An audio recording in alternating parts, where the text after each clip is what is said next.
آتا ہے کہ اس کے سارے دانت ٹوٹ کر گر گئے ہیں، بکھر گئے ہیں۔ بادشاہ یہ عجیب سا خواب دیکھ کر بڑا پریشان ہوا۔ اس نے اپنے دربار میں موجود نجومی کو بلایا اور اس سے اپنے خواب کا مطلب پوچھا۔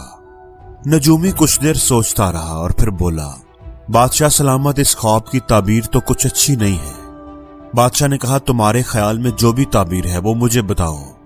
نجومی نے کہا، بادشاہ سلامت، اس خواب کے مطابق آپ کی فیملی کے سارے لوگ ایک ایک کر کے آپ کی آنکھوں کے سامنے مریں گے، آپ سب کی موت اپنی آنکھوں سے دیکھیں گے۔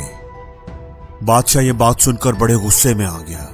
اس نے فرمان جاری کر دیا کہ اس نجومی کو قید میں ڈال دیا جائے۔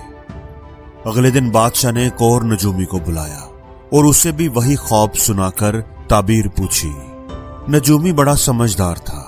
اس نے کہا، بادشاہ سلامت، آپ کے خواب کی تعبیر تو بہت اچھی ہے۔ اس خواب کے مطابق آپ کی عمر آپ کی فیملی میں سب سے لمبی ہوگی۔ بادشاہ یہ سن کر خوش ہو گیا اور نجومی کو مالا مال کر دیا۔ دوستو، اگر آپ دھیان سے سوچیں، دھیان سے سنیں تو دونوں نجومیوں کی باتوں کا مطلب تقریباً ایک ہی ہے۔ مطلب تو ایک ہے لیکن بات کہنے کا طریقہ دونوں کا الگ ہے۔ اس کہانی سے ہمیں یہ سبق ملتا ہے کہ بات کرنے کا طریقہ بات سے زیادہ اہم ہوتا ہے۔ ایک نجومی کے طریقے نے اسے قید میں ڈلوا دیا اور دوسرے کے طریقے نے اسے مالا مال کر دیا۔ کمیونیکیشن سکل سے بڑی کوئی سکل نہیں۔ بات کرنے کا طریقہ سیکھیں۔ کامیاب ہونا چاہتے ہیں، اچھی زندگی گزارنا چاہتے ہیں تو اپنی بات چیت کرنے کی صلاحیت کو بہتر کریں۔ جیل میں ایک آدمی قید تھا جس کو موت کی سزا ہو چکی تھی۔ جب اسے پھانسی دینے کا وقت آیا تو اس سے اس کی آخری خواہش پوچھی گئی۔ اس نے بڑی عجیب بات کی۔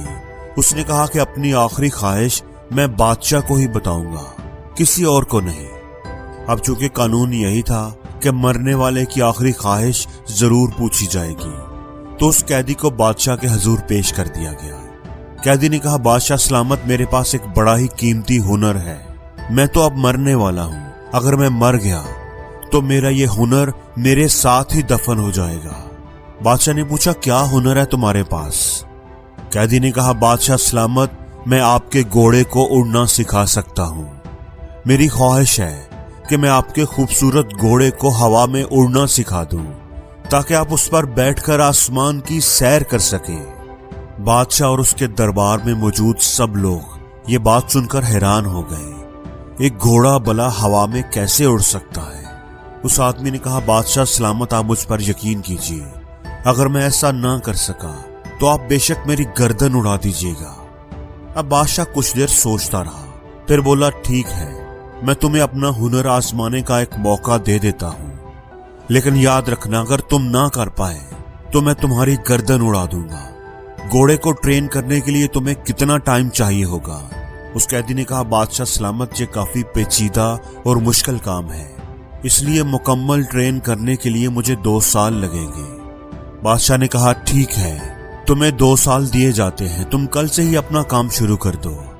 وہ قیدی جب قید خانے میں واپس آیا اپنا سامان وغیرہ لینے کے لیے تو اس کا ایک قیدی ساتھی جو اسے اچھی طرح جانتا تھا وہ بڑا حیران تھا۔ اس نے پوچھا کہ تم نے بادشاہ کے سامنے یہ کیا فضول باتیں کی ہیں؟ یہ کیا فضول باتیں کر کے آئے ہو کہ میں گھوڑے کو ہوا میں اڑنا سکھا سکتا ہوں؟ میرے پاس یہ ہنر ہے، یہ فن ہے، میں تو تمہیں اچھی طرح جانتا ہوں۔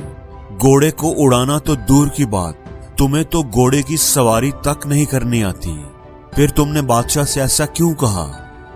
قیدی یہ بات سن کر مسکرایا اور بولا، دیکھو، میں مرنے تو ویسے ہی والا تھا، اب ایسا کر کے میں نے تو بس ٹائم گین کیا ہے۔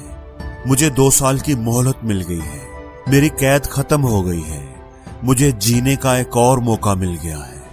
اب 2 سال میں مزے سے جیوں گا اور گھوڑے کو ٹرین کرنے کا ڈھونگ کرتا رہوں گا۔ ہو سکتا ہے کہ 2 سال کے اندر اندر یہ بادشاہ مر جائے اور میں آزاد ہو جاؤں۔ ہو سکتا ہے کہ 2 سال کے اندر کسی نہ کسی وجہ سے یہ گھوڑا ہی مر جائے تو پھر بھی میں آزاد ہی رہوں گا، اور یہ بھی ہو سکتا ہے کہ کوئی معجزہ ہو جائے اور گھوڑا اڑنا ہی سیکھ جائے۔ اس لیے دوستو، جب بھی آپ کی زندگی میں کوئی ایسی پرابلم آ جائے